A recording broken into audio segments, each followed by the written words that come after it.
Excellences, Madame la professeure, Monsieur le Président, Mesdames et Messieurs les membres de la Fondation Latsis, Messieurs les lauréats, chers collègues des hautes écoles suisses et internationales, chers collègues de l'Université de Genève, chers invités, chers amis, Mesdames, Messieurs, c'est un grand honneur pour moi d'ouvrir la cérémonie ce soir. Pour commencer, au nom des 4 institutions présentes, notamment l'Université de Saint-Gall, l'École polytechnique fédérale de Lausanne, l'École polytechnique fédérale de Zurich et l'Université de Genève, je tiens à remercier la Fondation Latsis qui soutient la relève académique dans nos institutions par l'intermédiaire des prix Latsis universitaires. Ces prix récompensent de jeunes chercheurs et chercheuses pour leurs contributions scientifiques et technologiques prometteuses effectuées en Suisse. On ne peut pas assez souligner l'importance de ces prix pour visibiliser et promouvoir les jeunes talents.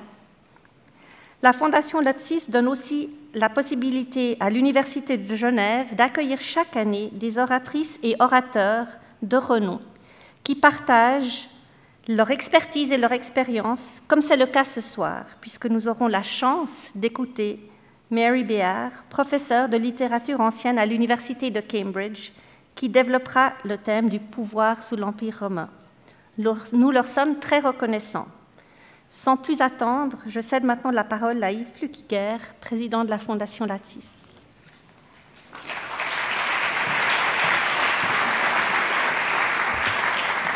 Les salutations protocolaires ayant été assurées brillamment par ma collègue, la vice-rectrice Martine Collard, je me contenterai d'un cher collègue et chers lauréats, chers amis, mesdames et messieurs. C'était un immense plaisir pour moi de vous accueillir ce soir pour cette cérémonie de remise des prix Latsis 2025 qui se tient comme chaque année à l'Université de Genève. Permettez-moi tout d'abord d'adresser mes plus vifs remerciements à Madame la vice-rectrice, la professeure Martine Collard, ainsi qu'à Madame Sophie Hulot, pour leur engagement et leur fidélité dans l'organisation de cet événement, devenu au fil du temps un véritable rendez-vous marquant de la vie académique suisse. Je tiens également à saluer chaleureusement les représentants des institutions partenaires, la professeure Stéphanie Lacour pour l'EPFL, le professeur Uwe Sauer pour l'EPFZ, ainsi que le professeur Klaus Müller pour l'Université de Saint-Gall, qui nous font l'honneur de leur présence ce soir. La collaboration étroite de ces hautes écoles avec la Fondation Latsis contribue depuis de très nombreuses années au succès et au rayonnement de ces distinctions. La Fondation Latsis décerne cette année, pour la 43e fois, ces prix universitaires. Au total, c'est pas loin de 172 personnes, candidats, candidates, lauréats, lauréates, qui ont été ainsi primés depuis le début de ces prix universitaires. Ces prix, comme cela a été dit par la vice-rectrice Martine Collard, sont destinés à reconnaître et à encourager de jeunes chercheuses et de jeunes chercheurs prometteurs issus des 4 hautes écoles partenaires. Au fil des décennies, de nombreux lauréates et lauréats de ces prix ont poursuivi des carrières académiques exceptionnelles, contribuant au prestige de la recherche suisse. C'est tout le bien que je souhaite évidemment aux 4 récipiendaires de cette édition 2025. Je remercie également les commissions de recherche des universités partenaires pour la qualité de leur travail dans la sélection de ces lauréats d'exception. La Fondation Latsis contribue ainsi année après année, je tiens ici à remercier la famille Latsis, comme chaque année représentée dans cet auditoire, je tiens à la remercier de son effort pour valoriser la relève scientifique et encourager l'excellence académique dans notre pays. La semaine prochaine, d'ailleurs, elle poursuivra cette mission en attribuant, conjointement avec le prix Marcel Benoît, le prix scientifique suisse Latsis, doté de 100 000 francs, lors d'une cérémonie qui se tiendra au Palais fédéral à Berne. Cet événement mettra à l'honneur, une fois encore, la vitalité et la qualité de la science en Suisse. Enfin, nous avons le grand privilège d'accueillir la conférencière de ce soir, la professeure Mary Béard, professeure émérite de littérature antique à l'Université de Cambridge, que je remercie très chaleureusement d'ores et déjà d'avoir accepté notre invitation et d'honorer cette cérémonie de sa présence et de sa parole. Je vous souhaite à toutes et à tous une excellente cérémonie et une conférence très inspirante qui sera suivie de quelques questions que vous aurez l'occasion de poser à la conférencière. Sans plus attendre, j'ai le privilège de présenter maintenant le premier lauréat de nos 4 Prix Latsis, nommé par l'Université de Genève, le docteur contemporain-es, pour sa thèse vers une dissolution de l'espace circonscrit dans l'œuvre de Frank Lloyd Wright, le cas des maisons ateliers, et vous aurez l'occasion maintenant de découvrir son travail à travers une courte vidéo. La particularité de ma recherche réside dans le fait qu'elle n'appréhende pas seulement l'architecture comme un objet d'art, mais comme une construction qui regroupe des réflexions liées à la psychologie, à la philosophie et à la sociologie. Elle place l'être humain et surtout son ressenti au cœur de ses préoccupations.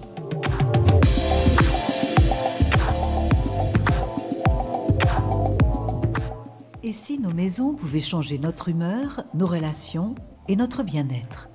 C'est la question au cœur de la recherche de Quentin Béran, historien de l'art à l'Université de Genève. Nous passons la majorité de notre temps dans des lieux construits. Mais ces espaces, souvent pensés pour être pratiques, oublient parfois l'essentiel: notre épanouissement. Dans ses recherches, Quentin Béran s'est intéressé aux outils mis en place par un architecte en particulier pour créer des espaces agréables et propices au bien-être de ses habitants. Frank Lloyd Wright. À la fin du XIXe siècle, ce dernier bouleverse les conventions de l'architecture d'alors en détruisant la boîte traditionnelle de l'habitat, faite de pièces fermées et isolées. Son idée ? Créer des volumes ouverts, lumineux et fluides. Des espaces qui encouragent les échanges tout en préservant l'intimité. Pour comprendre cette vision, Quentin Béran a étudié les 3 maisons ateliers de l'architecte, Oak Park, Taliesin et Taliesin-Ouest, les seuls lieux que Wright a construits pour lui-même, de véritables laboratoires théoriques et pratiques dans lesquels il vivait, travaillait et expérimentait.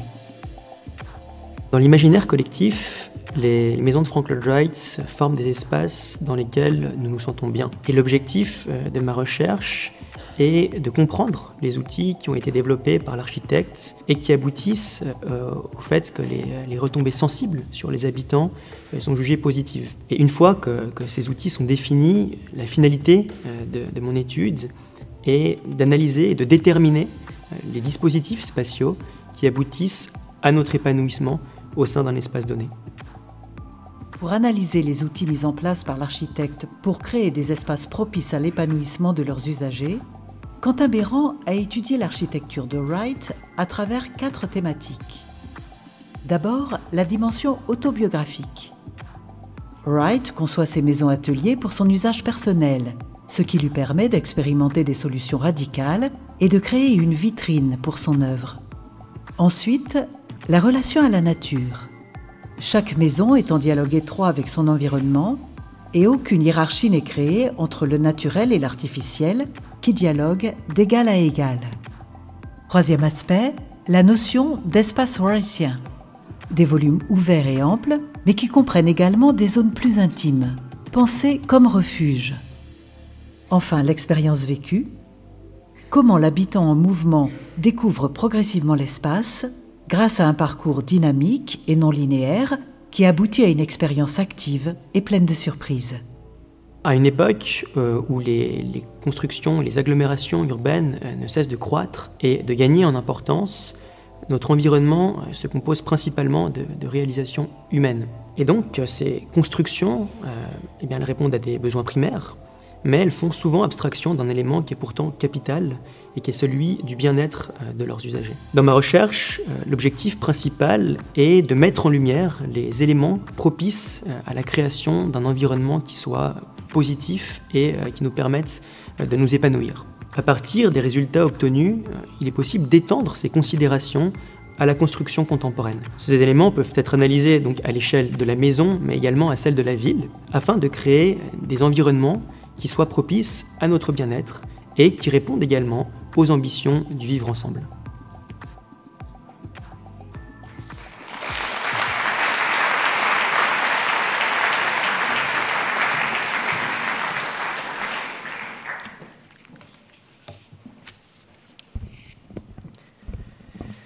Mesdames et messieurs, recevoir aujourd'hui ce prix Latsis de l'Université de Genève est véritablement un immense honneur.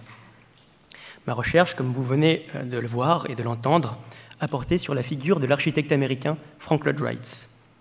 Or, c'est souvent sous son seul nom que son œuvre est connue. Et pourtant, il s'avère qu'il a toujours travaillé en équipe.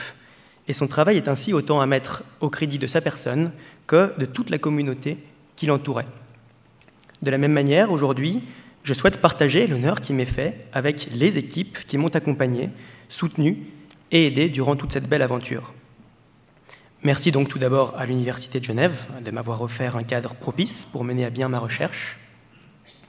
Merci ensuite à l'unité d'Histoire de l'Art et tout particulièrement à la professeure Stauffer qui a dirigé cette thèse pour son exigence bienveillante et surtout pour l'inébranlable optimisme dont elle a toujours fait preuve vis-à-vis de ce projet.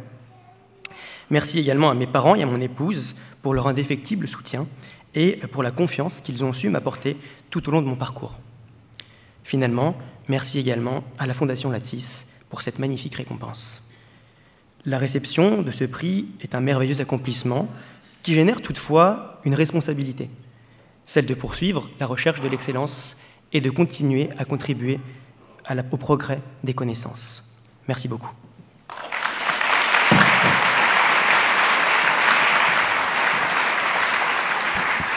J'invite maintenant la vice-rectrice Martine Collard à me rejoindre sur scène pour la remise du prix et la photographie traditionnelle. Donc un prix devrait m'être maintenant remis, peut-être pour formellement le transmettre. Il est en dessous. Très bien. Il était là, c'était une évidence. Martine. Alors, il y a un photographe, j'imagine.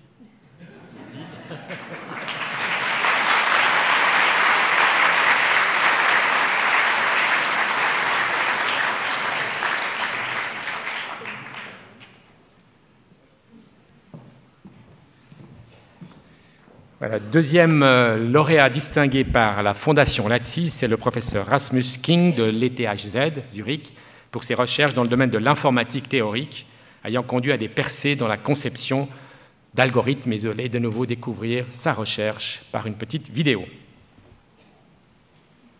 Algorithms are the recipes that computers follow in order to solve problems. And as we seek to analyze ever larger data sets, we need very fast algorithms to process all this data.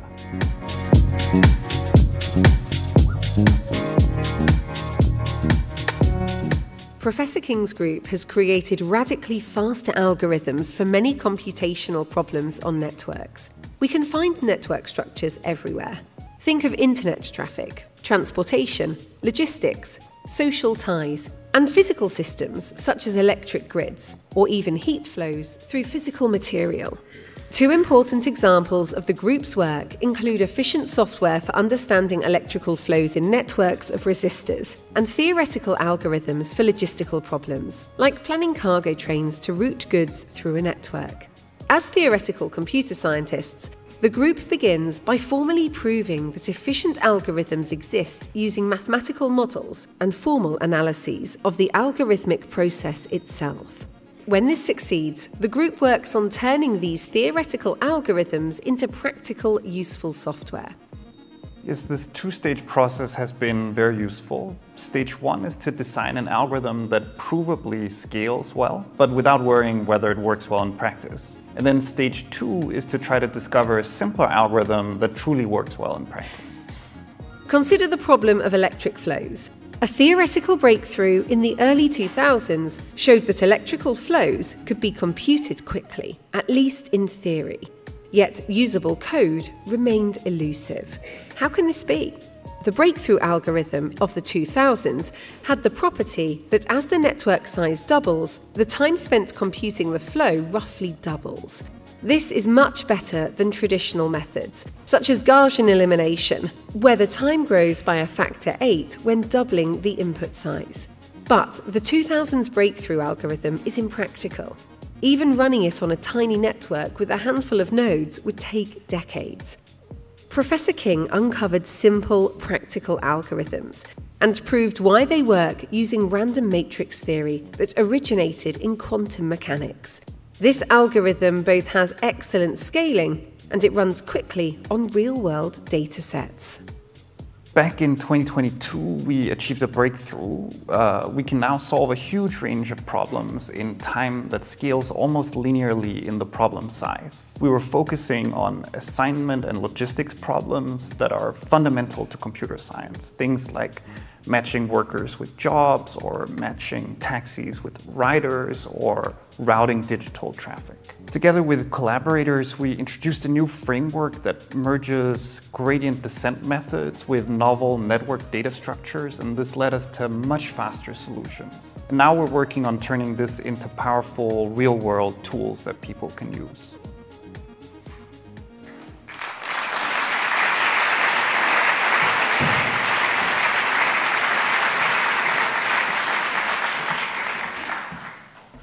All right, I think I have a moment to say thank you, and maybe a clicker here. Oh, yep. So I want to thank the Latsis Foundation and the ETH Research Commission for recognizing my work in this way. And I want to thank my partner, who's a great support and makes it enjoyable to live life while doing this research. And ETH and my department, which creates a wonderful environment in which to do research. And then this is my group and alumni. And this is really an incredible group of people to work with, so that's a real blessing. It's what makes it enjoyable to do research, and then they're an amazing team. And also you see here, ETH base funding and funding from the SNF is what makes this possible. And I put these slides together while sitting in Berkeley, where I was running a workshop. And so the last thing that occurred to me is that we should be thankful that we're in a place where there's still consensus about fundamental scientific values. Yeah.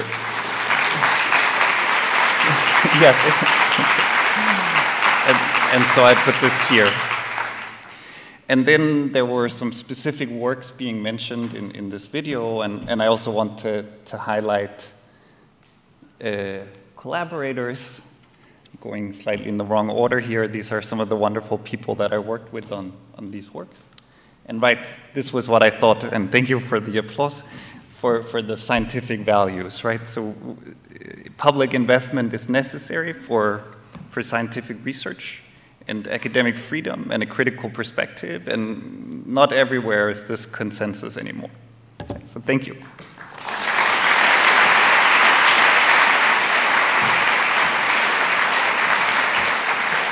J'invite le professeur Schauer à me rejoindre sur scène pour la remise du prix. Le prix est là.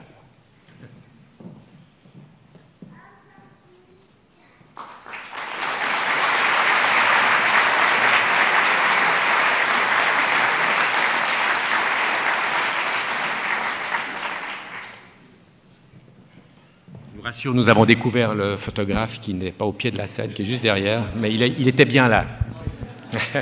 Notre troisième lauréat, le professeur Philippe Schwaller, a été nommé par l'EPFL pour ses travaux novateurs sur l'intégration de l'intelligence artificielle et des modèles de langage dans les sciences chimiques, et une vidéo vous sera présentée pour son travail. My lab works at the intersection between modern machine learning and chemistry, and what we are targeting is like building valuable tools for chemists that augment their capabilities and that have a practical impact in the real world to accelerate scientific discovery.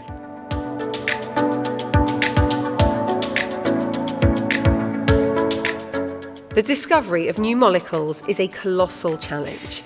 This chemical space contains millions of possible combinations, each requiring years of research.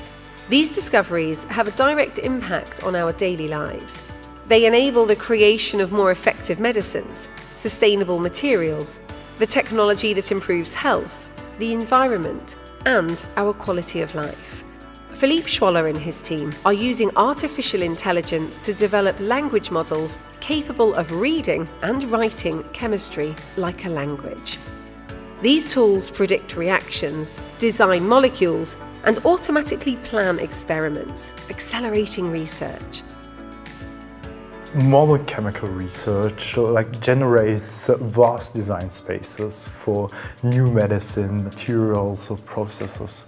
However, scientists, they lack of the tools to efficiently navigate those spaces. My lab is thinking about how we can use machine learning and AI and provide those tools to actually find the needle in the haystack and to navigate those spaces more efficiently to accelerate scientific discovery. Reaction prediction and synthesis planning are among the most challenging problems in computational chemistry. His approach focuses on three main areas: predicting reactions and planning synthesis using neural networks, designing new molecules efficiently through reinforced learning, and creating AI agents capable of reasoning and acting with specialized tools, such as Chemcro. In each area, he developed novel methods addressing fundamental bottlenecks, from predicting reactions with confidence and planning syntheses, to efficiently discovering new molecules, to enable autonomous experimental planning.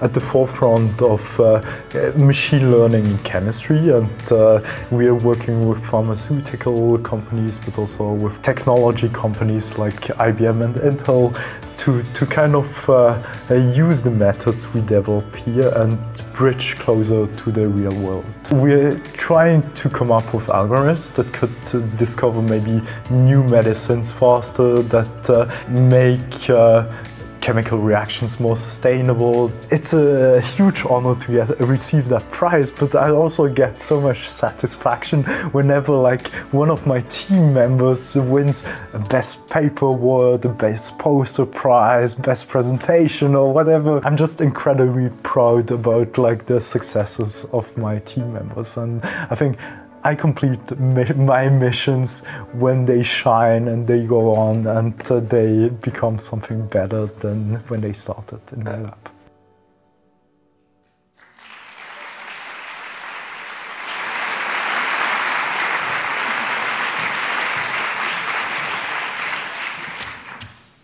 Thank you very much. Yeah, as you've seen in the video, my team and I are exploring how to use machine learning to accelerate chemical discovery.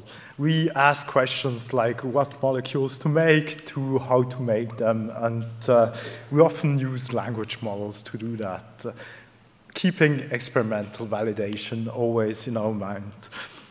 You've likely heard of ChatGPT and large language models. 2 years ago, those large language models were very limited. Now, if you go to ChatGPT, you see something like a web search. And when language model can call tools like a web search, we call them agents. And we applied this concept to chemistry, augmenting an LLM with chemistry tools in our Chemcro publication. Let me just give you an example, synthesizing an insect repellent. So Chemcro went on, queried the literature, and found DEET as a target. I have to click. And then converted that to something, a representation that AI could actually better understand. Given that, it could use synthesis planning tools that I had previously developed and basically predict a recipe for this compound. And finally, after human confirmation, because we connected it to a robot, autonomously synthesized that molecule.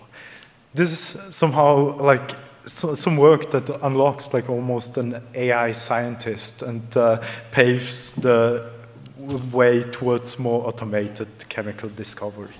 So, yeah, I think all along my academic career, I was very fortunate to work with brilliant collaborators. I was supported by excellent mentors, and I also received substantial funding early on from EPFL, from agencies and industrial partners who were not afraid to invest in a young scientist like me.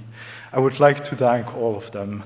But most importantly, I would not be here in front of you today without my amazing team at EPFL, including members representing more than 20 nationalities. This award really belongs to them. I would also like to give a special thank you to you for listening, to the Latsis Foundation for this very prestigious award, and to my family, which is here tonight, for their continuous support. Thank you very much. Merci beaucoup. Merci vraiment.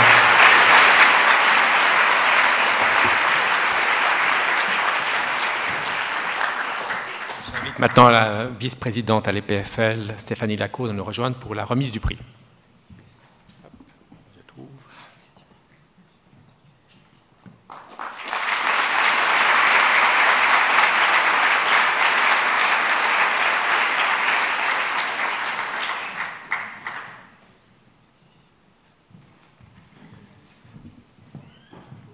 J'invite maintenant notre dernier lauréat, le professeur Martin Wolf, last but not least, distingué par l'Université de Saint-Gall pour ses recherches en macroéconomie, économie monétaire et croissance, ainsi que pour ses publications reconnues dans des revues particulièrement prestigieuses, et son travail va être présenté de nouveau par une petite vidéo.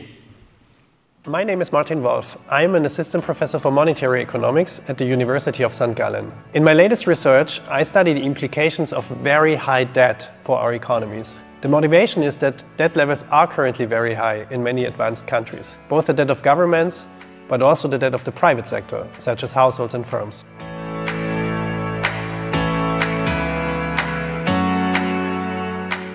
Government debt in many countries has increased enormously in recent years.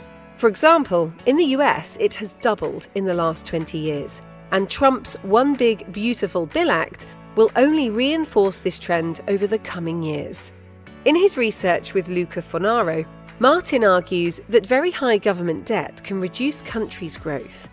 Intuitively, to stabilise the debt-to-GDP ratio, costly measures such as profit taxes or lower public investment may be required, which lower firms' investment.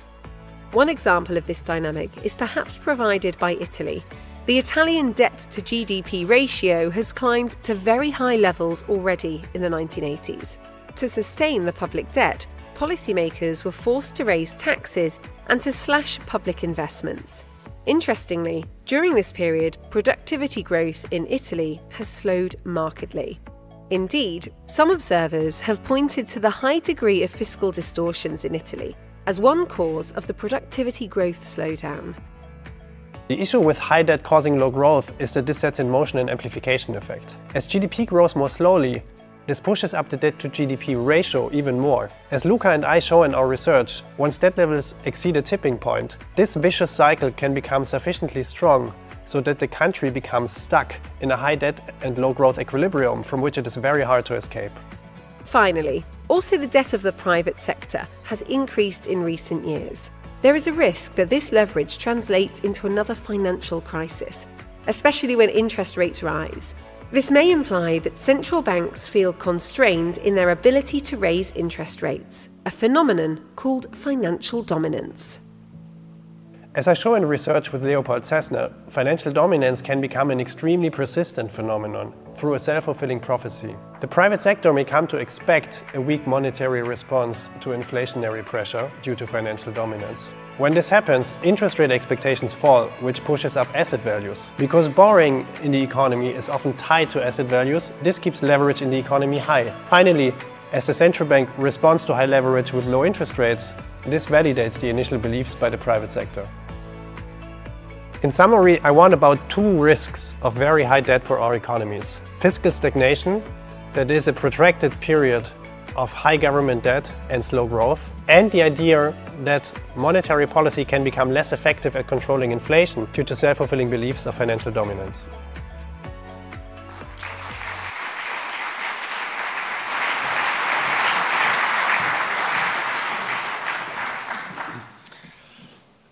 It's a great honor for me to receive the Latsis Prize tonight.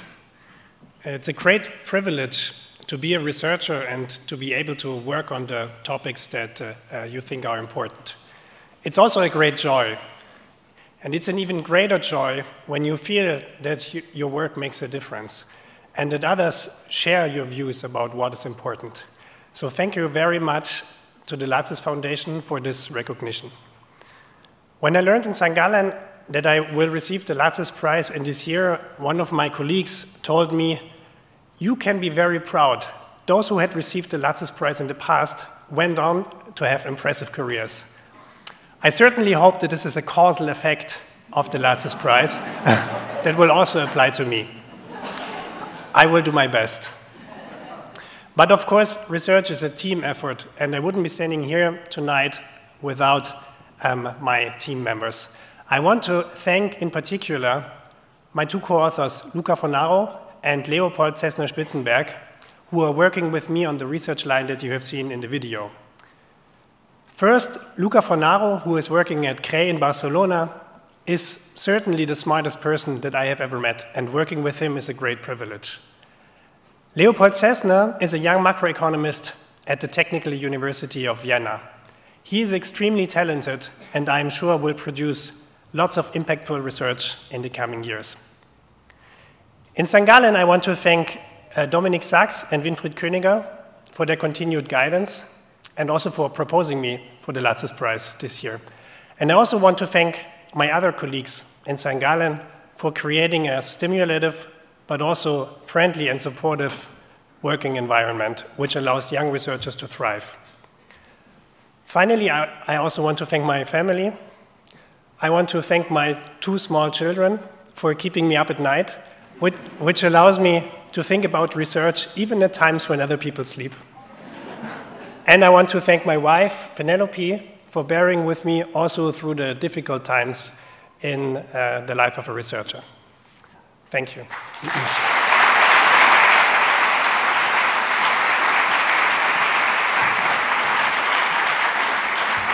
J'invite le professeur Klaus Müller, directeur de l'Institut de contrôle de gestion et d'audit, à monter sur scène. Merci.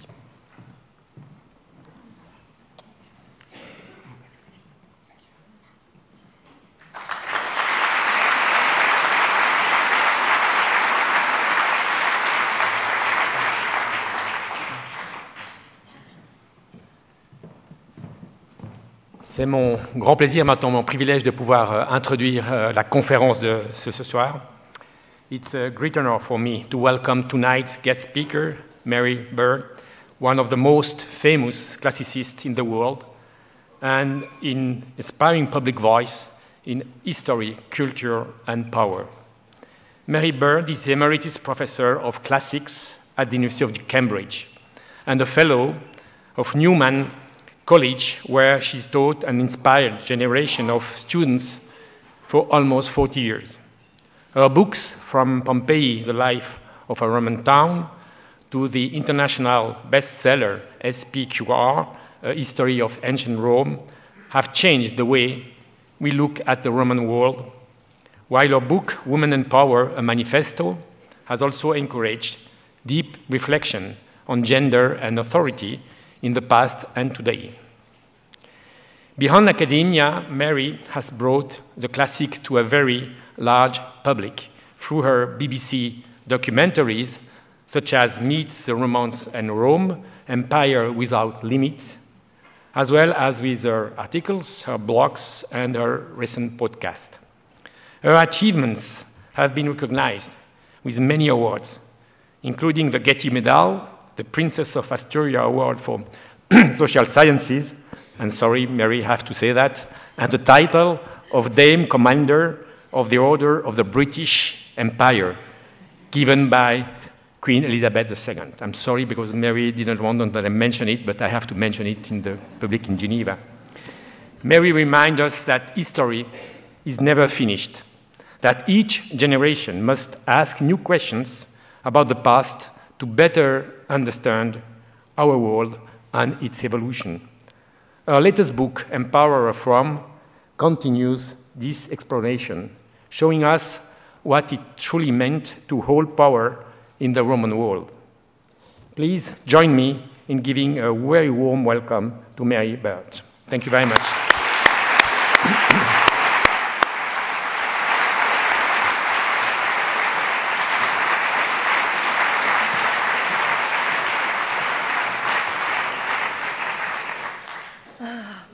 Mesdames, Messieurs, chers lauréats, ou en anglais, lords, ladies, gentlemen and dames, I think we say.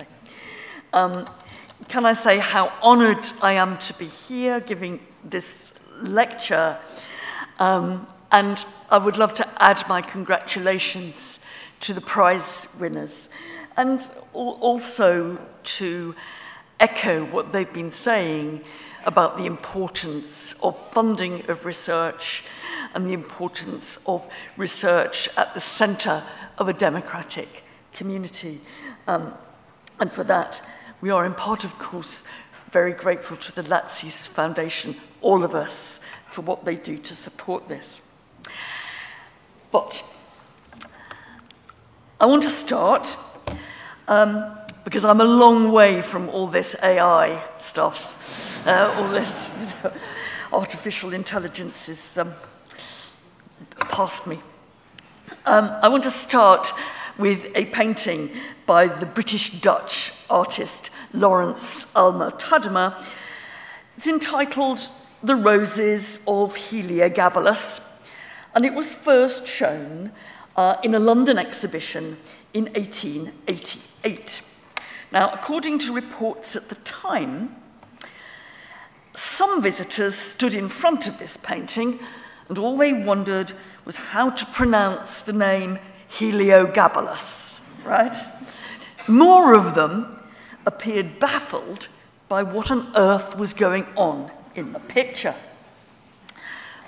Most of them did not know the story of the young 3rd century Roman emperor Heliogabalus, or I'm going to be calling him more often Elagabalus, who was supposed to have invited some upmarket guests to dinner, and at the end of the party, with the dawn, as you can see, already breaking, showered rose petals on them from the ceiling.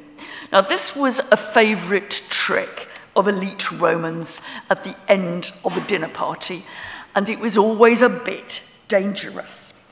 One emperor reputedly showered unripe fruit onto his guests. It was very hard, and they came away with a lot of bruises. But in this case, there were so many flower petals that the guests smothered and died, right? Now, you can see from the details of some of their faces that a few of them have already worked out that this party is not going to end well, right?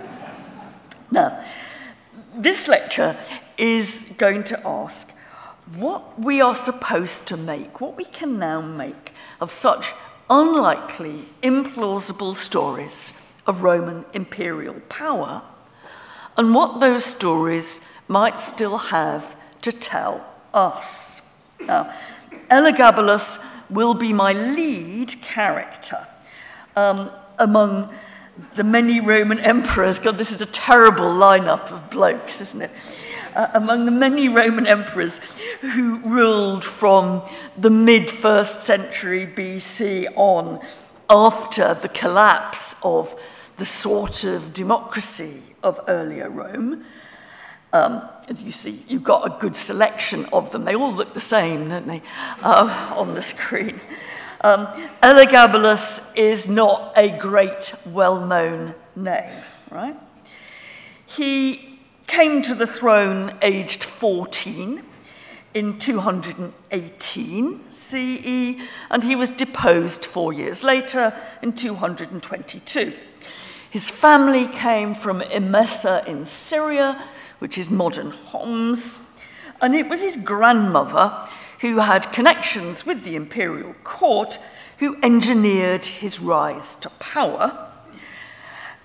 4 years, remember he's only 14, 4 years and 4 marriages later, it was Granny again, so the story went, who engineered him off the throne once more, now aged 18.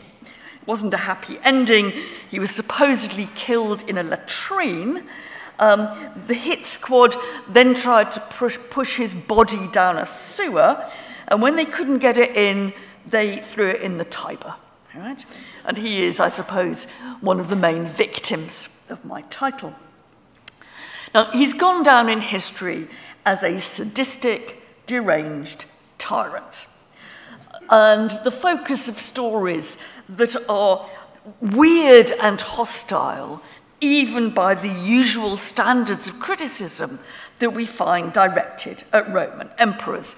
There were charges that he practiced child sacrifice, that he chose his advisors by the size of their genitals, and there were claims that he established a female senate. Now, for most Romans, that wasn't a great liberal reform. That was a terrible subversion of the established male order. There were also stories, like several dynasts and dictators of the modern world, that he had a perverse fascination with footwear. Now, people my age may remember this infamous shoe collection of Imelda Marcos, wife of the dictator of the Philippines. Well, like Imelda Marcos, Elagabalus was supposed never to have worn the same pair of shoes twice. And that's before you get to his planned religious revolution, replacing Jupiter at the head of the Roman pantheon with the god Elagabal of his native Emesa, from whom his name derives. It's also before you get to his challenge to what we would call binary views of gender, insisting, for example, that he be addressed as a woman. Like the female senate, in Roman terms, this was definitely not radical sexual politics. It was utterly subversive. Though, don't forget, at the same time, he also supposedly had those 4 heterosexual marriages in the space of 4 years. Now, Alma Tadema's painting picks up a rather more domestic theme in his vices. Roman emperors were often judged by how they behaved or what they served at dinner. And Elagabalus was renowned as a dangerously ingenious host. Beyond this rose petal trick, and beyond the exotic haute cuisine, it was said that flamingo brains were one of his favourite delicacies. And beyond the weird menus, such as the colour-coded banquets consisting entirely of green food or of red food, he loved humiliating his guests, even when he didn't kill them. Sometimes he seated them on inflatable cushions, which were deflated during the evening, leaving them on the floor, right? Now, he was a teenager, remember, and that might explain that one. On other occasions, he would turn his guests into figures of fun in a different way. He would line up, for example, 8 bald men to share his dinner, or 8 one-eyed men, or 8 men with gout, or 8 very fat men, who made everyone else cruelly laugh because they couldn't fit on the dining couches together, right? Or he would let his tame lions and tigers in after dinner to give the guests a scare, and sometimes to kill them too, simply by frightening them to death, even though the animals were tame. In short, the figure of Elagabalus, though now little known, offers an image of a Roman tyrant vastly and luridly, and sometimes ludicrously, magnified. We don't find any other Roman ruler described quite so extremely, although there are clear overlaps between these stories and some slightly more familiar stories told of better-known emperors. Other emperors also served colour-coded dinners. One hosted a dinner entirely in black, which was uncomfortably reminiscent of a funeral. Then there's the folly of Caligula, who in the early 1st century CE proposed to make his favourite racehorse a consul, the chief official of the Roman state. Here he is in a BBC TV series of the 1970s with the racehorse. And there are plenty of similar anecdotes about Nero too. Nero is supposed to have been so proud, for example, of his performances on stage that he locked the audience inside the theatre and let no one leave until he'd finished. You know, we've barred the doors here, I can tell you.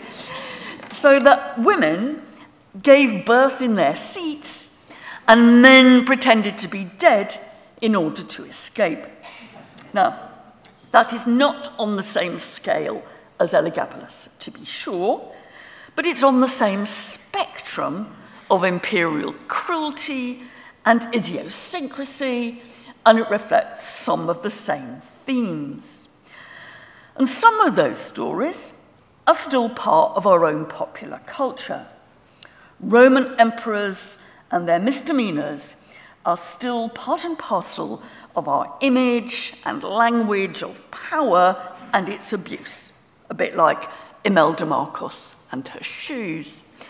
But there's also hardly a modern political leader who has not been caricatured as if he was Nero in 64 CE, playing his lyre while the city of Rome went up in flames. You can spot some favourites there. There's Boris Johnson, Barack Obama, Bolsonaro, Berlusconi, and Mr. Trump. Right? So it's still, that image is still a common way that we have of attacking a politician who looks as if they're having fun when he or she should be concentrating on government. So, my first and preliminary question is, what do historians usually do with those tall, implausible, and odd stories? How do historians approach this? It may come as no surprise that to learn that, at least in relation to Elagabalus, back to him, a few historians have decided that basically it's just all fantasy.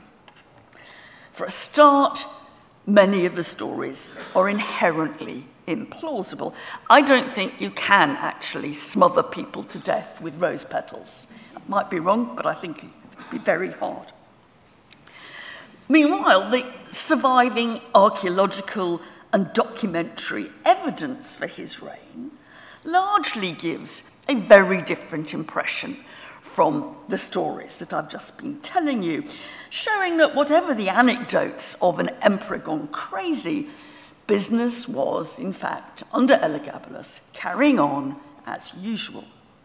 There are, for example, plenty of surviving inscriptions on stone, recording the routine, legal, and other decisions of Elagabalus as a regular bureaucrat. The truth is, in fact, that all emperors spent much more time dictating letters and signing them than they spent in devising ingenious dinner parties. And it looks as if that was true for Elagabalus. And despite the orientalizing image that we are given of his Eastern religious revolution, the coins minted during his reign more often, as you see here, more often display him as a patron of traditional Roman religion, here with the god Mars and the goddess Roma.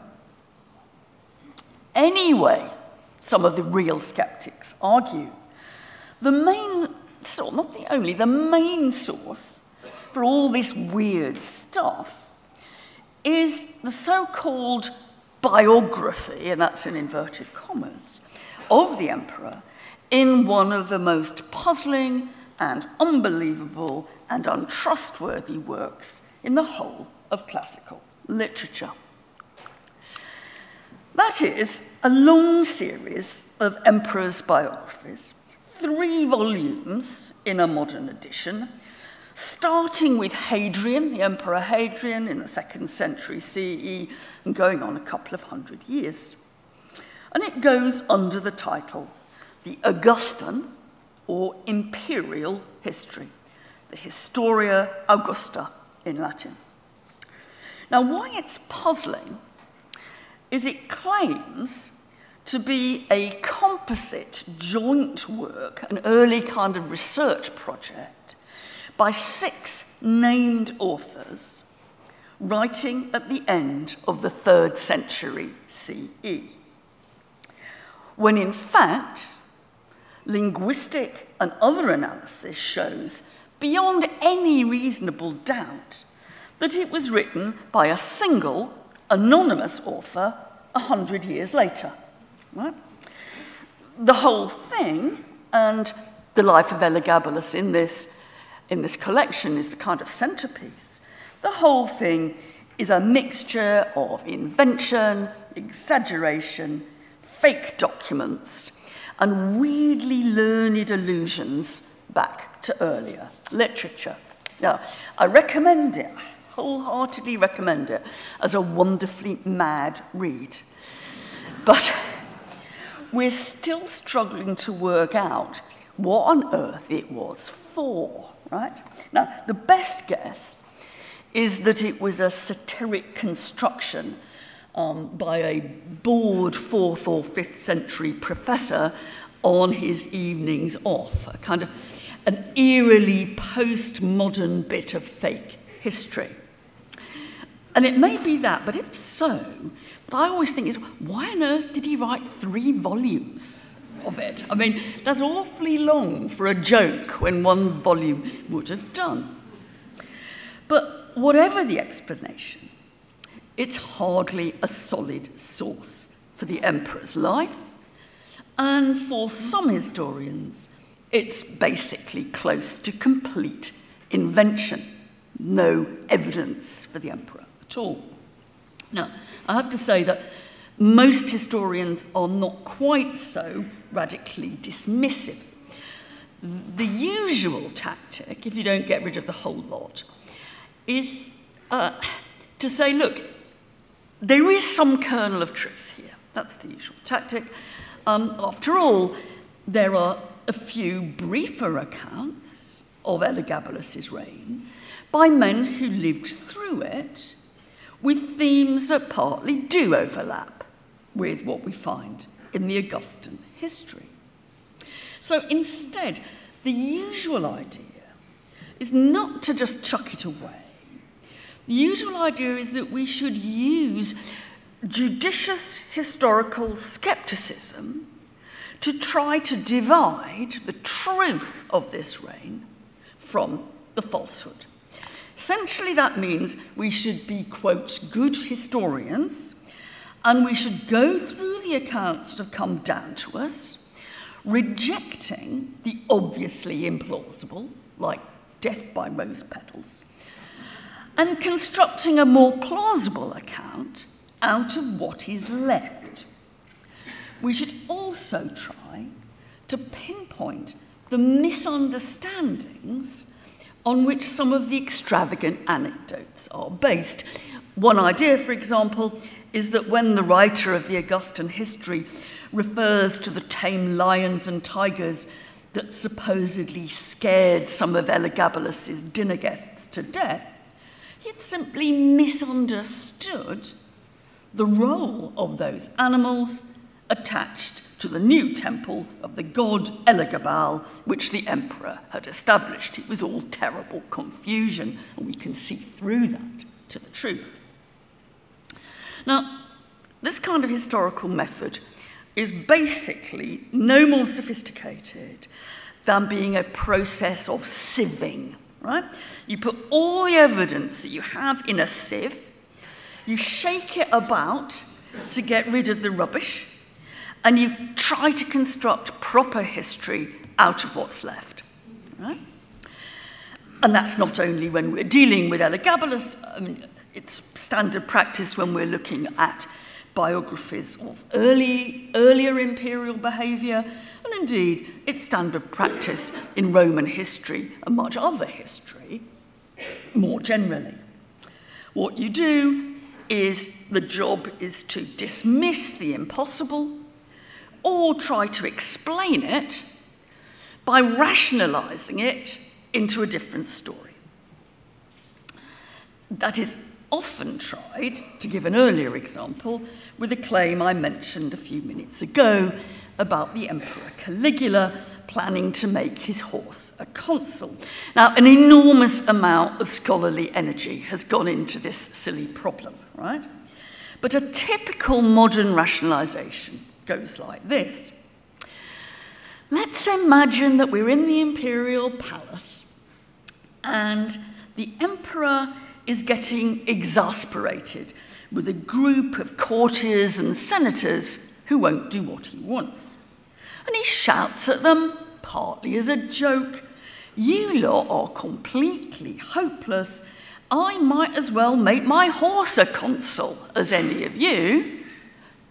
And so, it's argued, the story that Caligula wanted to make his horse a consul is born. It's born out of a misunderstood jest.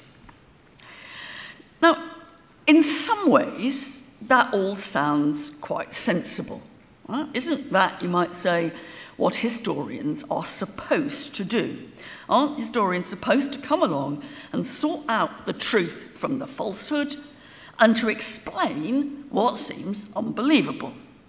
Now, up to a point, maybe it is. But there's a glaringly obvious methodological problem here that is rarely mentioned.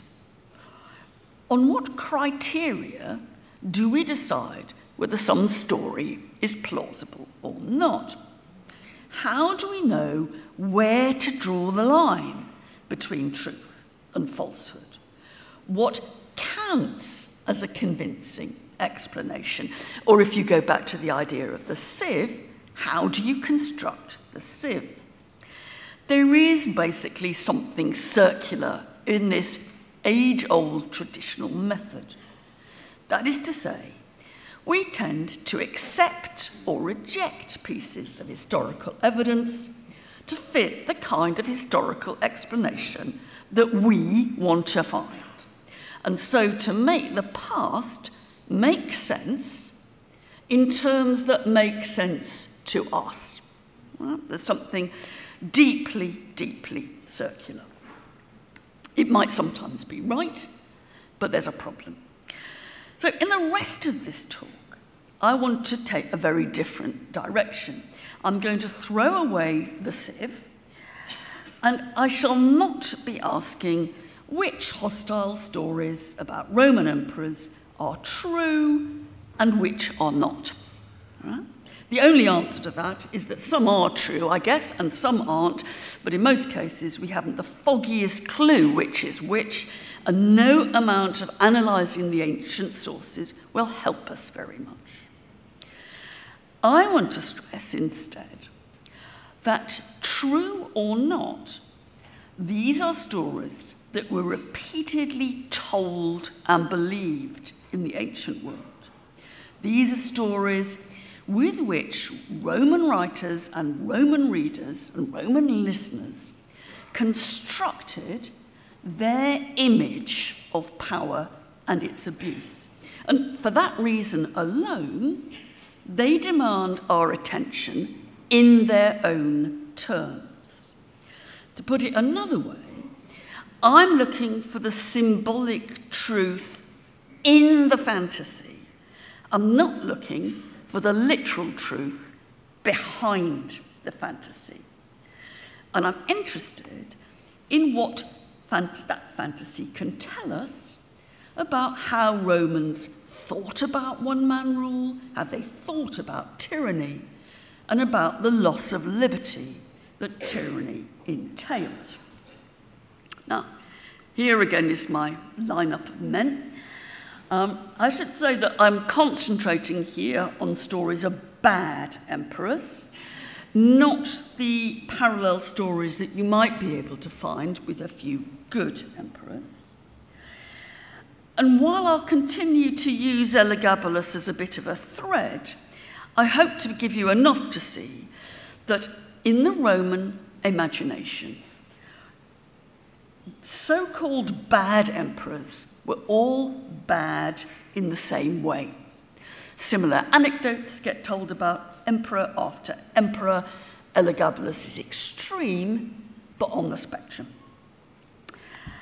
What I'm hoping to do is expose the logic of these stories of the abuse of power that go far beyond, a logic that goes far beyond just curious tales or random acts of madness or idiosyncratic crimes that we still actually love to hear about, right? And while suggesting that it was through these stories that Roman writers defined and faced up to the abuse of power and to the nature of autocracy, I'm inevitably raising the question of whether those stories have a lesson for us too, as we also face up to autocracy in various forms and to a perception, at least, of the erosion of liberty. Do these stories speak to us if we look at them in a different way? Now, I say that I see a logic at the heart of these disparate, varied, weird tales. That logic, in brief, is this, and I'll give you it in its brief form, and then we'll look at it in more detail. I think these stories, true or not, construct an image of tyranny or autocracy as a peculiar kind of dystopia. Tyranny is a place in which the rules of nature and the shared conventions of meaning are repeatedly broken. It's a place where nothing is as it seems and which you can never believe your eyes. The claim that underlies these stories is really that autocracy, dictatorship, destroys our ability to trust our senses, to trust in the reality of what we think we see. One powerful Roman view, in other words, is that only political liberty guarantees that we can believe our eyes, that we can believe what we see.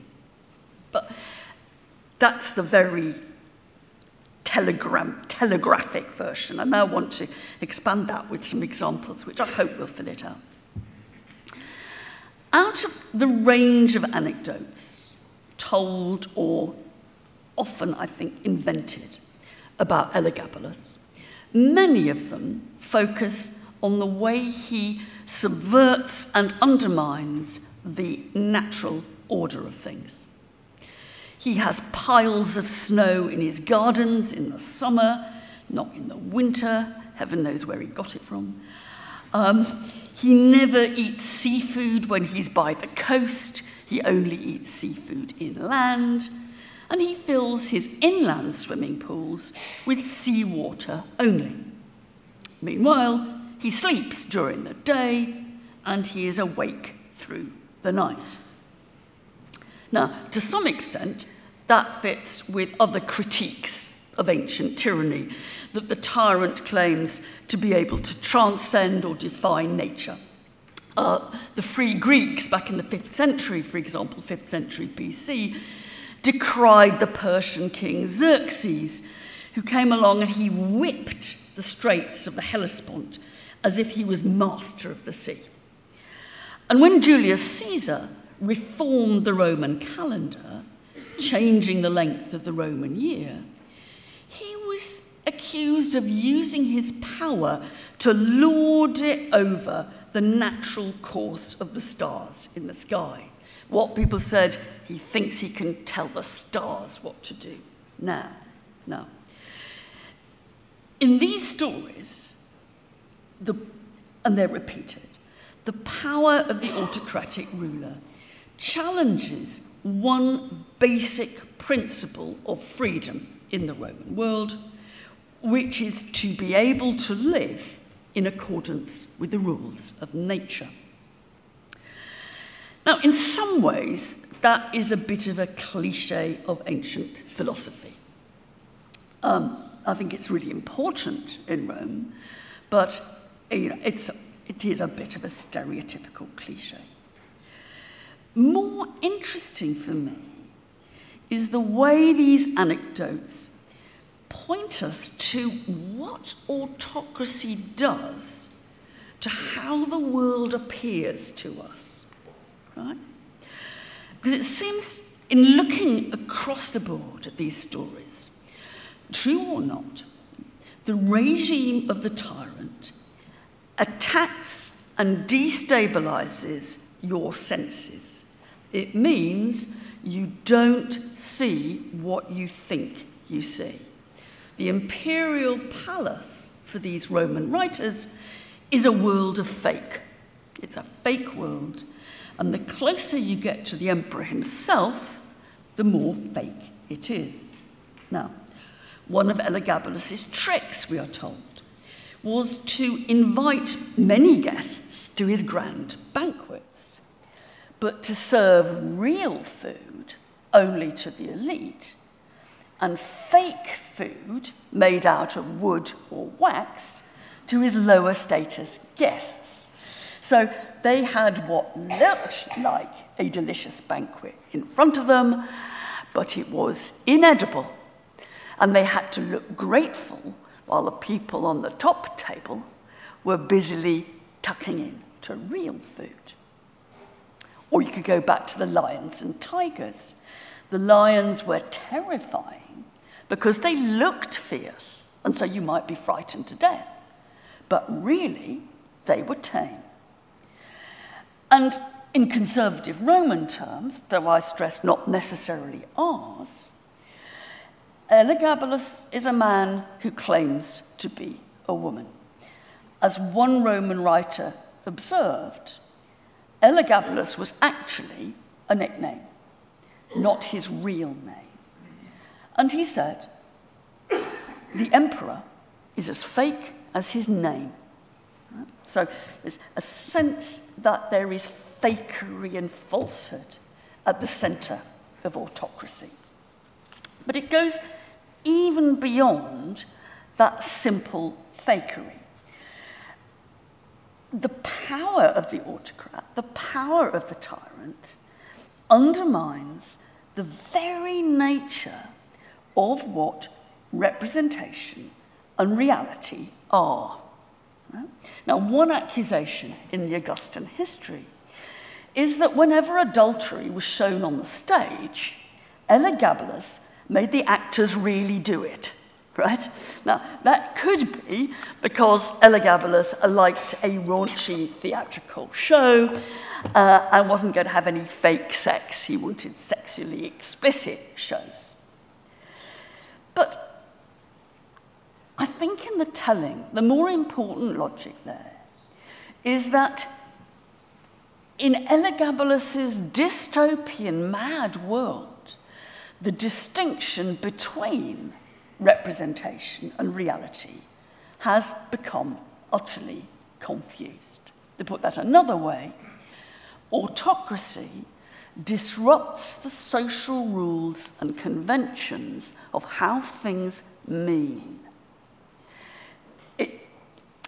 The autocrat doesn't know the difference between symbol and the conventions of symbols on which culture is based and the literal truth. Right? He can't tell a theatre from reality.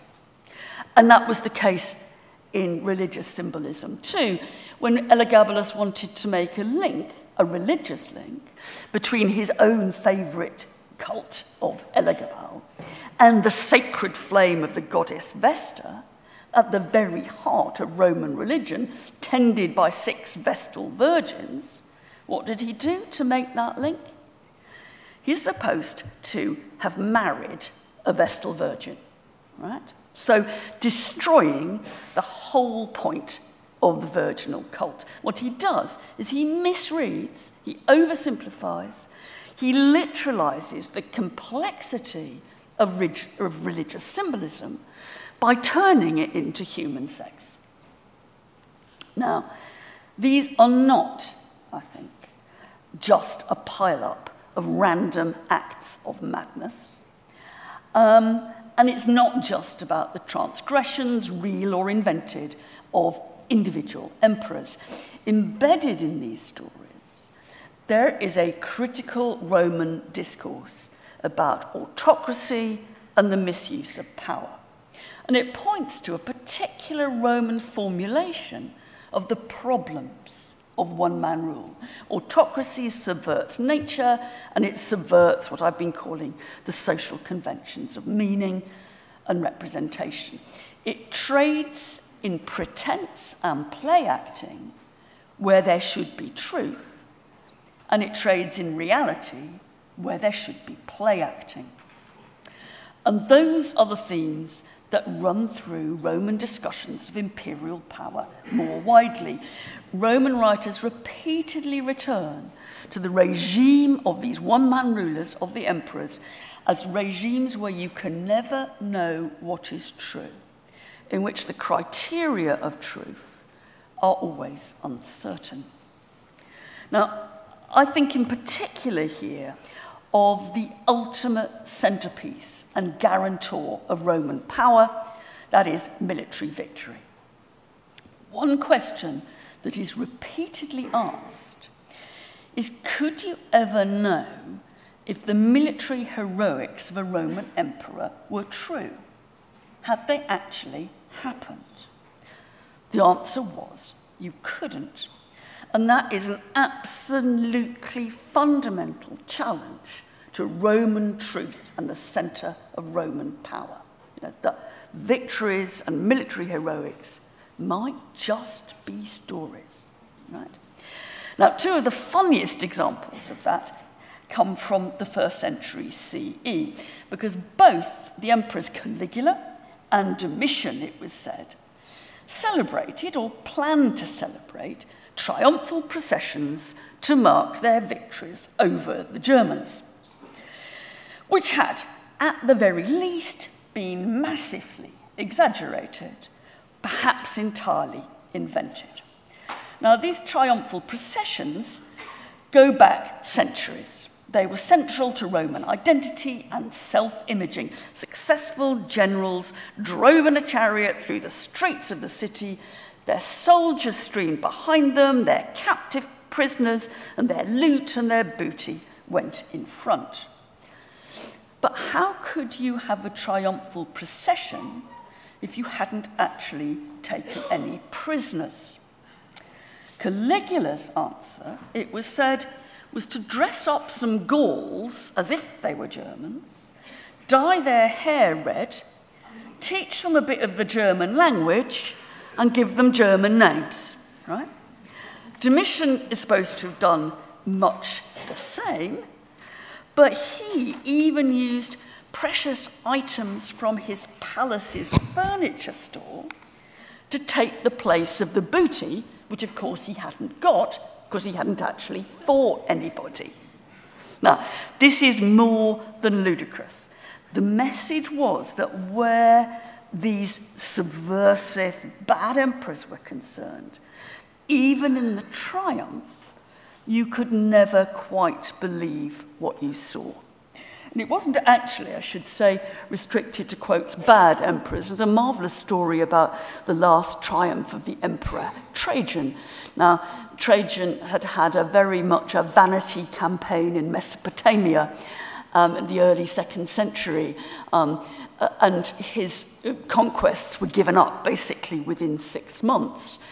Trouble was that also Trajan died on the way back home, And his successor, Hadrian, wondered what to do about this. He'd already given up the conquests. He celebrates a triumphal procession in honor of the emperor Trajan, but the victories had already been defeated. The conquests had already been lost.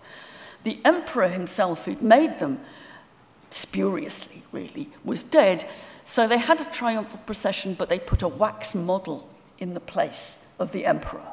So you start to see right at the heart of this kind of ceremonial, there is always looking at you, is the sense you might be having a celebration for a dead emperor for victories he didn't really have. All right? Now, I think that's quite crucial. But another way of framing this was, again, in terms of reality versus stage performance. Part of the idea that you see again repeatedly is that autocracy could only ever be a charade. Autocracy could only ever be play acting.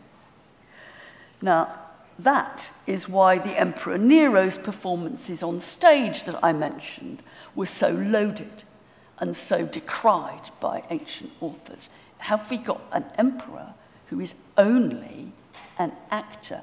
They were, in a way, an admission that there was nothing more to the emperor than an actor. And that admission had been built into the imperial regime from the very start, and from the best emperor of all, the first emperor, Augustus. Now, he is given an elaborate deathbed scene in 14 CE. It's well into his 70s. A very famous moment. And in one account, true or not, central to the deathbed scene was Augustus asking for a mirror, asking to have his hair combed, and then reciting a couple of lines of poetry. And this is what he recited. "Since I have played my part well, give me a clap and dismiss me from the stage with applause." The thought there is that already from the very beginning, to be a Roman emperor was no more than playing the part of the Roman emperor on the stage. And that's really hardwired into Roman thought. Now, there are important wider implications here for Roman political culture. It's often assumed that under the emperors, the Roman political class was not particularly acute in theorizing imperial power and corruption. To be sure, they criticized and they conspired against individual emperors, but for the most part, we usually say, they did not dissect or look at very hard the problems of autocracy as a system. Now, the main exception to that rule might be the 2nd century historian Tacitus, who does imply, in a way that's very reminiscent of George Orwell in the 20th century, and which aligns with what I've been saying, Tacitus does imply that one-man rule or tyranny at Rome destroyed language. It destroyed the meaning of words in a very Orwellian way. By and large, though, our assumption is that the system of autocracy was very quickly taken for granted at Rome, even if there were violent disagreements about who exactly should occupy the throne. Now, up to a point, I think that's true. There is no clear evidence after the middle of the 1st century CE, that is less than 100 years into one-man rule, that anybody proposed dismantling the system of tyranny, autocracy itself in practice. But my argument is that there is much more to Roman responses than that if we're prepared to take what they said and what they wrote seriously instead of trying to argue it away. That embedded in what we often dismiss as trivia or as stories that need to be corrected, saved, and explained away, there is a very strong theoretical position on the corrosive power of tyranny and one-man rule. Tyranny disrupts your senses, it justifies falsehood, and it turns the world into a distorting mirror. So, to finish, are there lessons here for us? Now, I am usually quite sceptical about what we can directly learn from Roman history in any specific sense. People always ask me, which emperor do I think President Trump is most like, right? You know, and I have two responses to that. One is to give the questioner a little lecture that they didn't want on why any such comparison is completely stupid. You know, there is, I mean, not only is it a completely different world, but what the hell would you learn by saying that Trump was the new Nero? It doesn't tell you anything. What do you do with that? You know, it's a party game which might be amusing, but it's no more. Usually I have to say that doesn't go down very well. It's not what the questioner wanted. So it's easiest to just give them an answer. And I usually do say simply, Elagabalus. Now, I have to say that I'm not a great admirer of Mr. Trump, but I don't think for a minute that he's similar to Elagabalus, actually. But as a teacher, you know, I know that first of all the questioner will say, Ella, now how exactly do you spell that? And then they'll go and Google him, right? And they will have learnt something. So, you know, I'm not trying to denigrate Trump as a kind of man who invented a whoopee cushion. But, you know, at least you think, right, I've opened somebody's eyes to a different version of the Roman emperor. So I think in those kind of terms of, you know, can we make one-to-one comparisons? I think it's silly. But I think there is perhaps a lesson on a broader scale, which is not actually limited simply to the current resident of the White House. For me, these Roman reflections about the collapse of truth and reality under false impressions, fakes, charades and lies in autocracy, they do prompt us, I hope, to look more closely at the conditions of our own political systems and at the question of how far our own ideas of truth and reality and the social conventions of meaning can ever stand up or do stand up against the challenges of fake news, pretense, lies, and misleading fake fantasies. Right? Now, I'm sure you all know what I mean, and I don't think I'm going to spell it out to you, but we can share chat afterwards about where we have that sense that the removal of true political debate has somehow subverted what it is to be a citizen and the kind of world that we live in. And I think that actually Alma Tadema was already onto this over a century ago. Because just to finish, I do want to say that this is not just for me a painting of a luxurious display that's gone wrong. It's not a painting which illustrates a nasty sense of humour on the part of a teenage emperor. It is a painting of, oh, by the way, I haven't said, Elagabalus is the one person you can really see clearly in the middle. He's lying down, right? It's not just you know, a picture of a curious anecdote. It is a painting which evokes a dystopian world in which the meaning of human interaction has gone so far awry that what appears to be generous, the rose petals, is actually deadly. This is emperors killing with kindness. And that's what emperors do. If they're kind to you, you're dead. Thank you very much. I think we've got time for questions.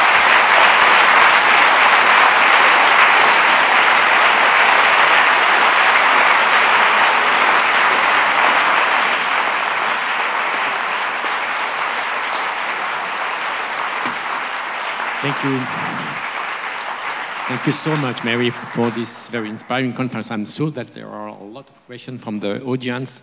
So if you want to raise your hand, there are some mic in the room, in the audience. If I can give the floor to somebody, maybe. We don't see you very well, but I'm sure that, yeah, there is one question there. Thank you very much. If you can ask question maybe also in French, or is it? It will work, I think. It will work. Yeah, it will work. Yeah. So go ahead, please. There. Yeah, it's fine. Thank you. Thank you very much. I want to ask you regarding this pattern of flows attributed thanks. I wanted to ask you regarding this pattern of flows attributed to bad emperors. Is there also a similar, maybe opposite pattern of virtues attributed to so-called good emperors that you also mentioned? To some extent, the answer to that is yes. That, you know, and you can in a sense flip what I've said to reflect what good emperors might do. You know, good emperors, invite you round and you have a very simple supper and it's all nice and everybody is in first name terms. You don't have to kiss their feet. You know, they're modest. And you can build that up really against what I've been saying. I think that what I think is interesting is that a bit like what I said about Trajan or Augustus from the very beginning, absolute classic good emperor, there's always a hint of the bad, you can't ever get rid of the bad emperor, even from a good emperor. Augustus is already admitting that he's just an actor, that you can't believe. And there he is on his deathbed, and he wants his hair put right, for crying out loud. Right? Now, there is no emperor that is more determinative of the good sides of the Roman world. That's true, but there's the seeds of the bad are already there. And the seeds of the bad are there in the whole ambiance of the Roman palace. And though I think I couldn't point to any Roman writer actually saying this, there is a very strong implication, particularly when we think of what is also decried in Rome, and I didn't talk about it, the idea, this goes to Tacitus's idea of the destruction of language under an autocracy. That you've got the idea that flattery is the only genre. Now, if you want some examples of flattery, I think the current court of America does produce some, actually, if you go and search them out. But then you see there is something more corrosive, really, which kind of gets everybody. Because I came away thinking, look, part of all this is that in an autocratic world, the one person who kind of knows that no one ever speaks the truth to him is the emperor. The emperor is the one person in the palace to whom everybody lies.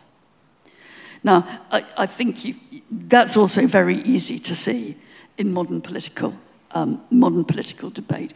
We know that the news that gets to the President of the United States is filtered. We know that it's flattering. The same thing happens with the British Prime Minister. It's not. This is not just kind of some mad Trumpian bit. That part of the game of the modern political cabal is to make sure that the person who leads doesn't ever know what's really happening. And you see that, you can see them hinting that. So that's why I say I don't think there's any one-to-one comparison, but I think there's the sense of a real undermining of how you know what's true is very similar between Rome and between the Roman Empire. And now, you could probably do it for the medieval monarchs too, but I don't know about medieval monarchs. Thank you. There, yeah, there, maybe two questions. Yes, there.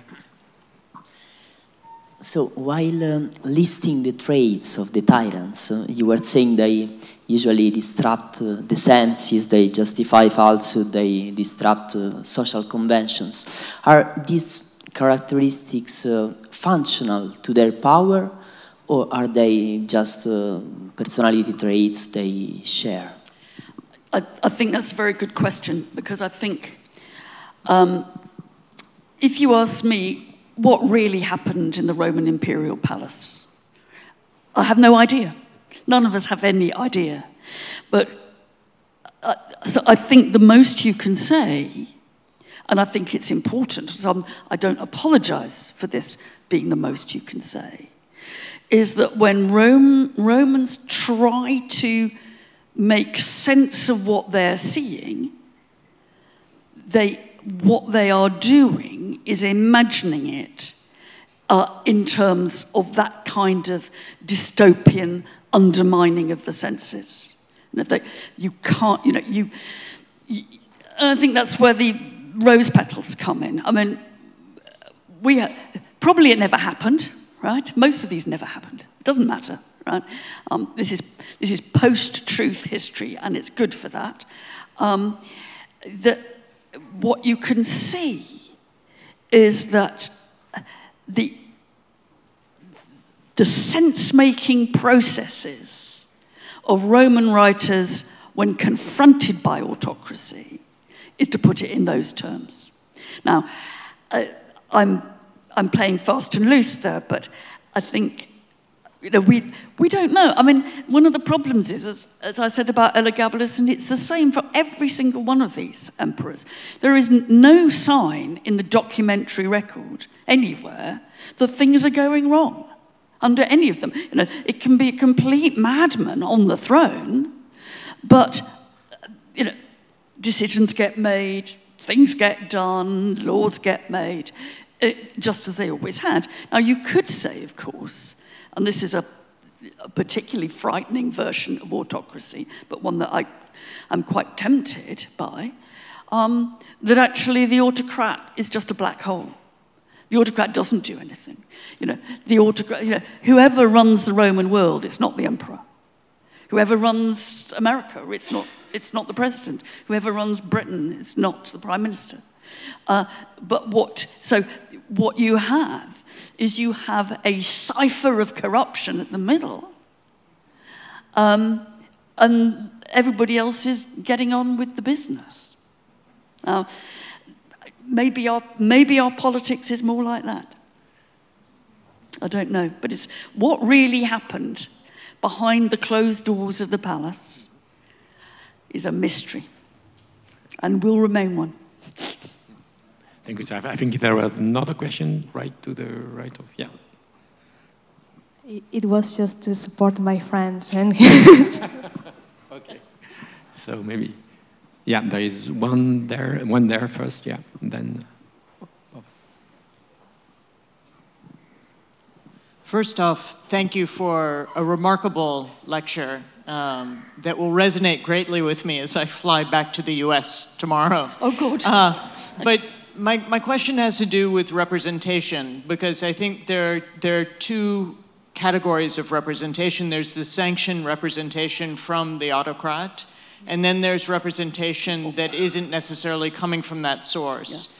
Yeah. And to what extent do they collapse onto one another, in your view? Yeah. I mean, I think they probably do collapse onto one another, or at least in the process of our accessing them, they collapse. I mean, one thing that we know, and in fact throughout Roman history, and to some extent I should have said this, but I didn't have time, is that the idea of whether the political leader is an actor or not is one that goes back before autocracy. In fact, when Cicero, in the dying days of the Republic, is wanting to theorize oratory, one of the things that he gets worried about is whether the orator is anything more than an actor. And of course, you can go back to the Greek world, plenty of stuff in Plato and others about that.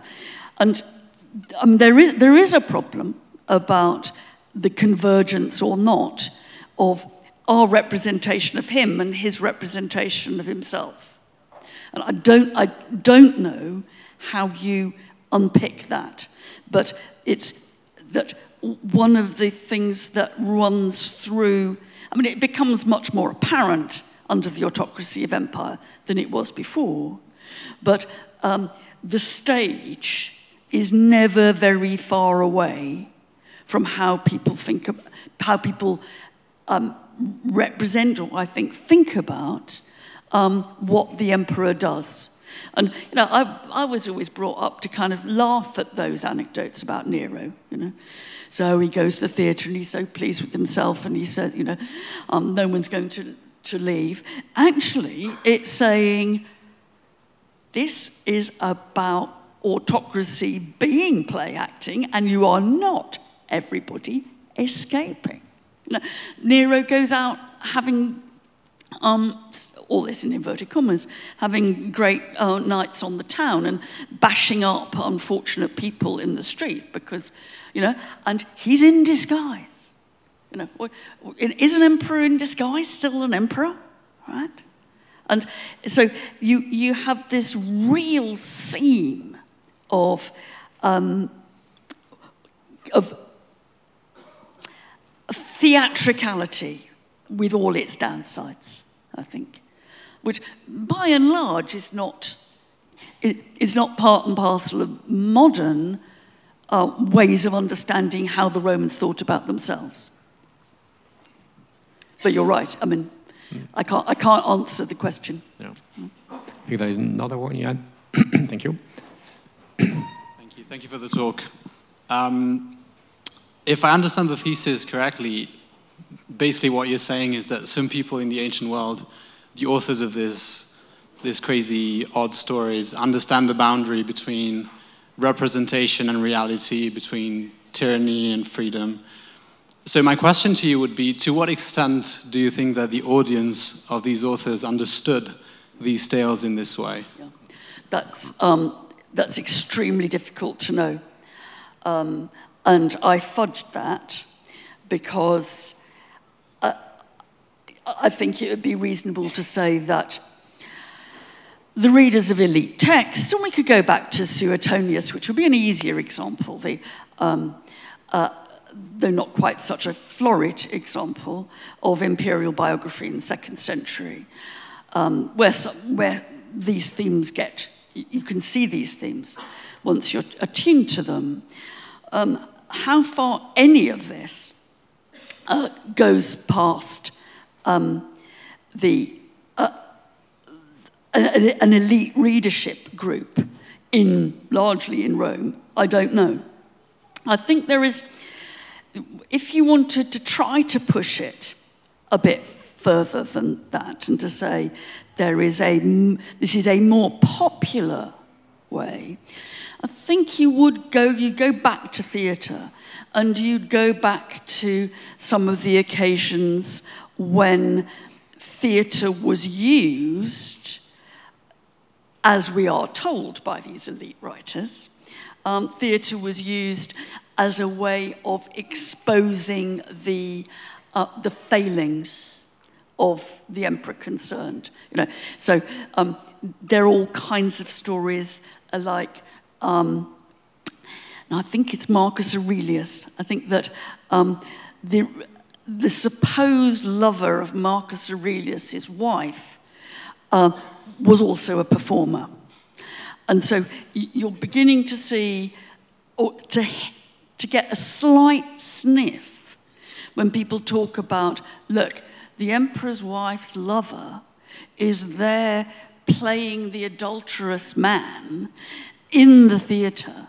You're starting to see that possibly there is a kind of a wider version of those of those issues. But by and large, you know, if you take the 50 million inhabitants of the Roman Empire, then 49.5 million wouldn't give a shit, I think, and know much about it. I mean, we are talking about the elite, the elite bubble, actually, I think. And of course, it's the elite bubble that politicians have been, that the West has been reading ever since. So it's not a nugatory bubble. It never burst. Thank you. I don't know if there are maybe one last one. Yes, there, please. I don't know if there are a mic here, just on the third rank. Thank you. Somebody is running there, very fast. Gosh.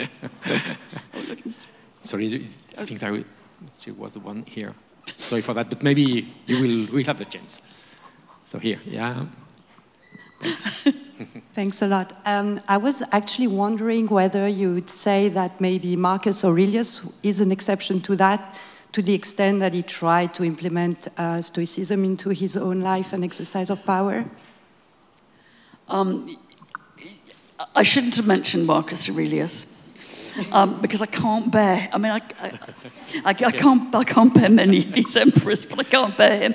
I am absolutely amazed. I think the Meditations are extremely interesting text, but I think that exactly the same happened. I mean, we have become won by the Meditations. Now, I don't know how many people here have read them in the original Greek, but I tell you, they're not half as interesting as in the translations that you can pick up on the self-help sections of local bookshops. I mean, I have to say, if Marcus Aurelius is going to give you help in your career, on Amazon, he is in the finding a job section. Right, Marcus Aurelius? Now, so we have somehow, and I think it's interesting actually, I get told off whenever I say this, we have somehow kind of made Marcus Aurelius one of us because, Bill Clinton, apparently had the Meditations of Marcus Aurelius by his bedside, trying to say, American president sleeps with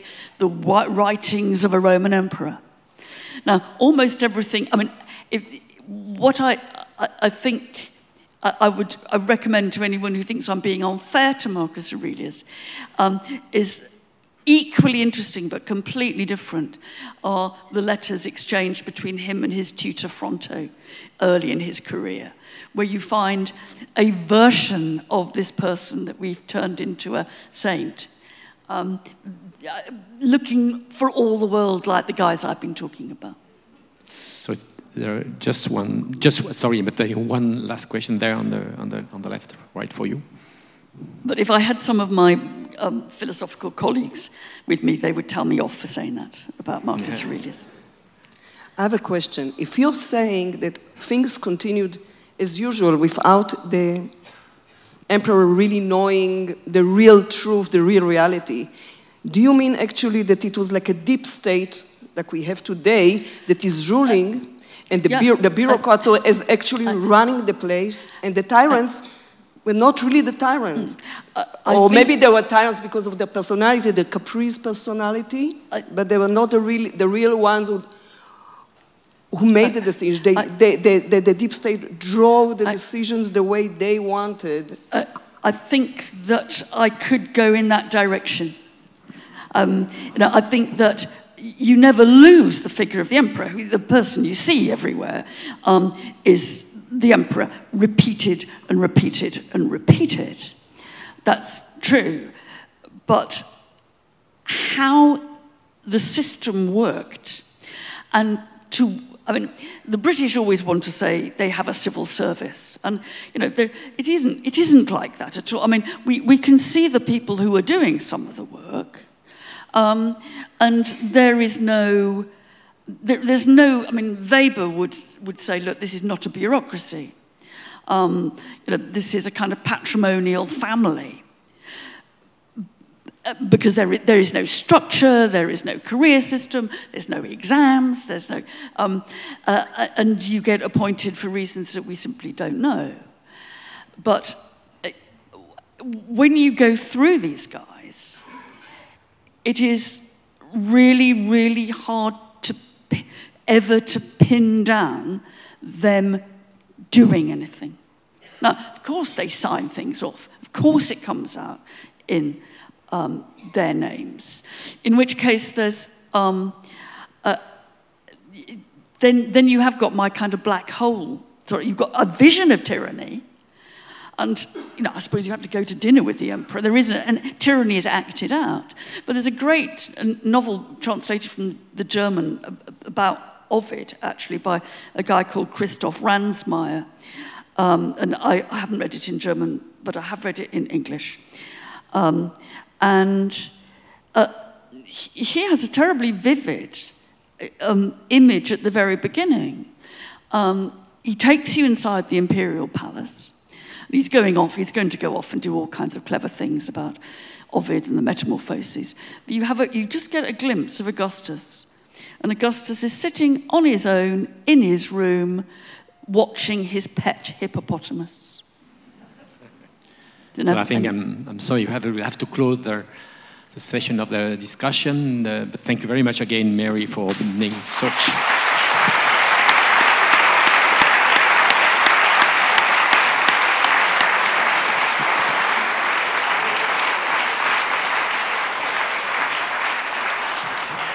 Merci infiniment de votre présence, comme chaque année aussi nombreuse. C'est évidemment un soutien extrêmement important. Et je vous donne déjà rendez-vous l'année prochaine pour la prochaine conférence. On ne connaît pas encore exactement le nom de la conférencière ou du conférencier, mais ce sera tout aussi passionnant que cette année. Donc, dans une année de retour. Mais avant, je crois que l'Université de Genève a plein d'événements à faire valoir, notamment la semaine prochaine. Martine Collard, je crois qu'il y a un conseiller fédéral qui viendra nous entretenir d'une question extrêmement importante. On ne va pas ouvrir le débat ce soir sur les accords bilatéraux, sur les bilatérales 3. Donc, je vous donne rendez-vous la semaine prochaine. C'est mercredi soir, je crois, Martine. Mercredi soir, rendez-vous dans ce même auditoire. Très bonne soirée à tous et à tous et merci de votre présence.